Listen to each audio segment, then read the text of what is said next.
وجہ علی عبادہ، جس نے ان کی وفات کے بعد، شہادت کے بعد ان کی زیارت کی، فالہ الجنہ، تو اس کا ثواب جنت ہے۔ ایک روایت میں چھٹے امام نے فرمایا کہ من ترک زیارت امیر المومنین لم ينظر اللہ تعالی الیہ، جس نے علی کی زیارت ترک کر دی، یعنی آ سکتا تھا اور نہیں آیا، اللہ اس کی طرف نظر رحمت نہیں کرے گا۔ یہ ایسا مستحب عمل ہے کہ جو کر سکتا ہے اور نہ کرے، اللہ اس کی طرف رحمت کی نظر نہیں دیکھے گا۔ فرمایا الا تزورون من تزورہ الملائکہ، اس شخصیت کی زیارت کو نہیں جاتے جس کی زیارت کے لیے ملائکہ آتے ہیں۔ ملائکہ جس کام کو اپنے لیے شرف اور فخر سمجھتے ہیں، اس کام سے تم سستی کرتے ہو، نہیں جاتے ہو۔ والنبیون علیہم السلام، جس کی زیارت کے لیے انبیاء آتے ہیں۔ فرمایا ان امیر المومنین افضل من کل الائمہ وله مثل ثواب اعمالہم، علی تمام ائمہ سے افضل ہے۔ کتنا افضل ہے؟ یہ چھٹے امام فرما رہے ہیں علی کتنا افضل ہے تمام ائمہ سے۔ فرمایا وَلَهُ مِثْلُ ثَوَابِ أَعْمَالِهِمْ، تمام 11 ائمہ کا ثواب اکٹھا کرو نا تو علی کے عمل کے ثواب کے برابر جاتا ہے۔ ماشاءاللہ۔ اب امام ایک امام کے اعمال کا ثواب ہم اندازہ نہیں لگا سکتے، لیکن ائمہ کی نسبت بھی علی کا مقام دیکھیں تو آپ اتنی بڑی ہستی کی زیارت کی اللہ تعالیٰ نے آپ کو توفیق بخشی ہے۔ سب سے اہم چیز کیا ہے جو زائر کو اگر مل جائے تو سمجھے کہ اس کو جو ملنا تھا مل گیا ہے۔ اس طرف بندے کو تھوڑا سوچنا چاہیے کہ زائر کو کون سی وہ چیز ہے، اگر وہ مل جائے تو سمجھے کہ اس کو مل گئی ہے زیارت، جو کچھ وہ چاہتا تھا وہ کچھ اس کو مل گیا ہے۔ خود زیارت کے کلمات میں ذکر ہے۔ ہم جب ابو الفضل عباس علیہ السلام کی زیارت کرتے ہیں تو اس کے بعد، زیارت کے بعد دعائیہ کلمات ہیں، ان میں یہ چیز ذکر ہے۔ میں عبارت پڑھ کے آپ کو سناتا ہوں۔ درود بھیجیے محمد وعلی اللہم صلی علی محمد وعلی محمد۔ کہ یہ کلمات کہے زائر زیارت کے اختتام پر کہ وَجْعَلْنِي مِمَّن يَنْقَلِبُ مِنْ زِيَارَةِ مَشَاهِدِ أَحِبَّائِكَ مُفْلِحًا مُنْجِحًا، کہ خدایا مجھے ان میں سے قرار دے کہ جو تیرے محبوب ہستیوں کی کہ مشاہد مقدسہ، مراکد مقدسہ کی زیارت سے کامیاب ہو کر پلٹتے ہیں، مجھے ان میں سے قرار دے۔ یہ امام سکھا رہے ہیں یہ طریقہ حسب روایت کہ یوں کہو کہ مجھے کامیاب ہونے زائرین میں سے پلٹا۔ کامیاب زائر کون ہے؟ مطلب ہے کہ آگے جو چیز امام ذکر کر رہے ہیں اگر یہ مل گئی ہے تو زائر کامیاب ہے۔ وہ کیا چیز ہے؟ فرمایا قد استوجب غفران الذنوب، جس نے اپنی زیارت کے ذریعے سے اپنے تمام گناہ معاف کروا لیے۔ اس سے بڑی کامیابی کیا چاہیے؟ 40 سال 60 سال زبان سے گناہ کیے، گالیاں دی ہیں، جھوٹ ہو جاتا تھا، غیبت ہو جاتی تھی، آنکھ کے گناہ ہیں، ہاتھ کے گناہ ہیں، سارے گناہ معاف کروا لیے۔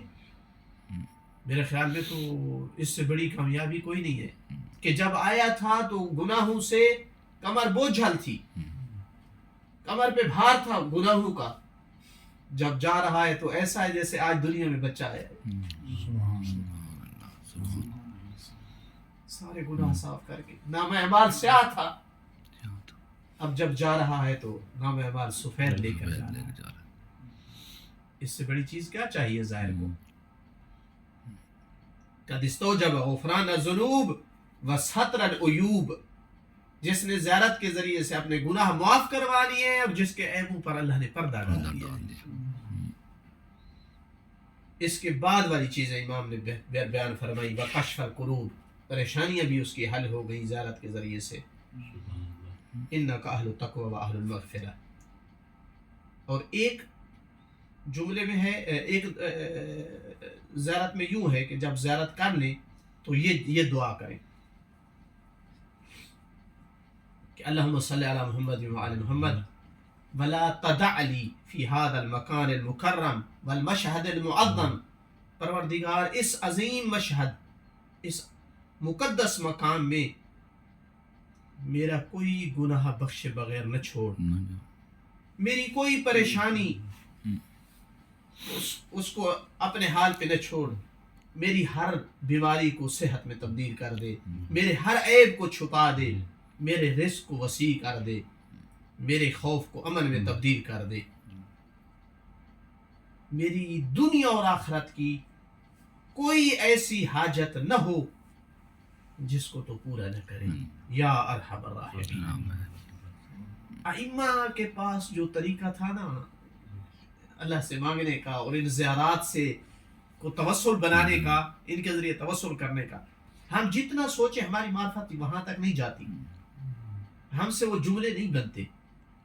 چھٹے امام کے سے مروی ہے ایک روایت میں کہ اپنے دادا کی زیارت کے لیے جب تشریف لاتے امیر المومنین کی تو ایک جملہ فرمایا زیارت کے بعد کہ میرا اللہ، میں اس ہستی کی زیارت کے لیے آیا ہوں کہ جس ہستی کی اطاعت کو تو نے اپنی اطاعت کہا ہے، یعنی میں کوئی معمولی ہستی کی زیارت پہ نہیں آیا، جس ہستی کی اطاعت کو تو نے اپنی اطاعت کہا ہے اور جس کی نافرمانی کو تو نے اپنی نافرمانی کہا ہے، جس کے محبین کے لیے تو نے جنت کو خلق کیا ہے، جس کے مبغضین کے لیے تو نے جہنم کو خلق کیا ہے، ایسی عظیم ہستی کی زیارت پہ آؤں اور خالی ہاتھ واپس چلا جاؤں، میرا ذہن تو اس کو قبول نہیں کرتا۔ ادھر سے تو اتنی عظمت دے اپنے ولی کو کہ میرا یہ وہ ولی ہے جس نے اطاعت، اس کی اطاعت کر لی، میں خدا کہوں گا میری اطاعت کی ہے اس نے، جس نے اس کی نافرمانی کی اس نے اطیعوا اللہ واطیعوا الرسول واولی الامر منکم، اور جس کے محبین کے لیے تو نے اعلان کیا ہے کہ میں نے جنت خلق کی ہے اور اس سے بغض رکھنے والوں کے لیے میں نے جہنم کو خلق کیا۔ اب ایک دور سے زائر اس تیرے ولی کی قبر پر آتا ہے اپنی کچھ حاجات لے کر، اپنے گناہوں کی معافی کے لیے، اپنی پریشانیوں کے حل کے لیے،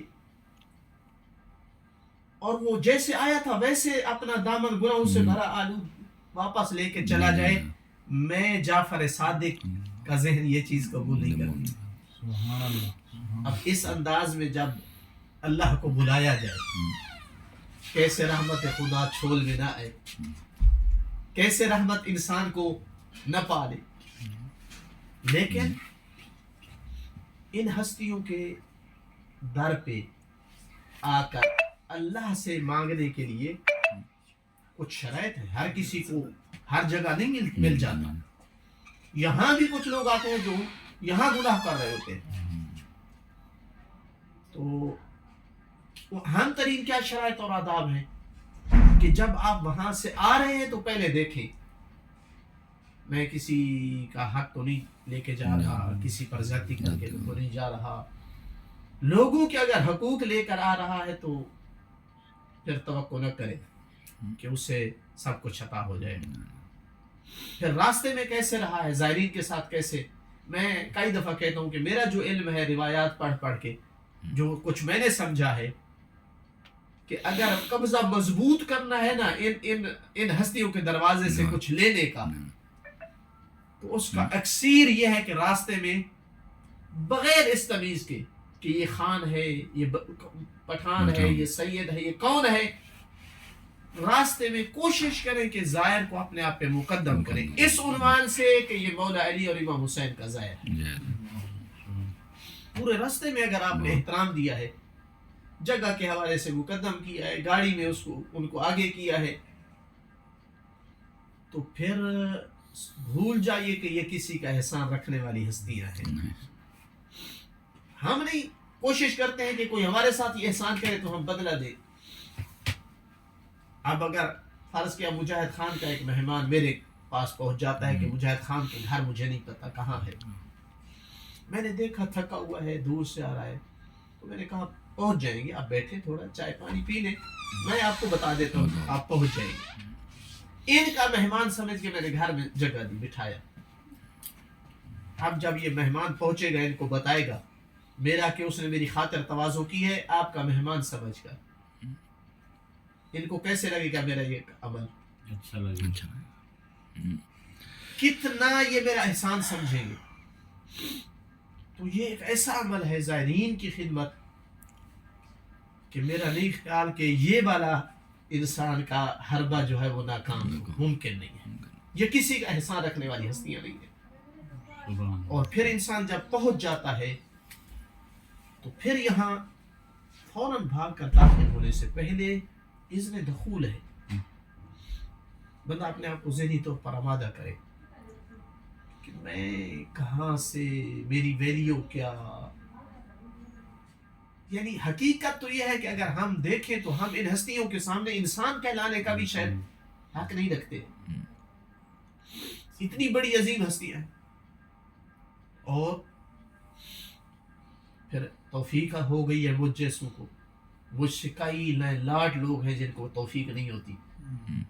جتنی اگر امام کی عظمت اور مقام اپنی نگاہ میں بلند کرتا جائے گا اور اپنے آپ کو کم کرتا جائے گا, اتنا زیارت کے قبولیت کے امکان بڑھتے جائیں گے. تو پہلے سوچ کر, یعنی بیٹھ کر سوچے.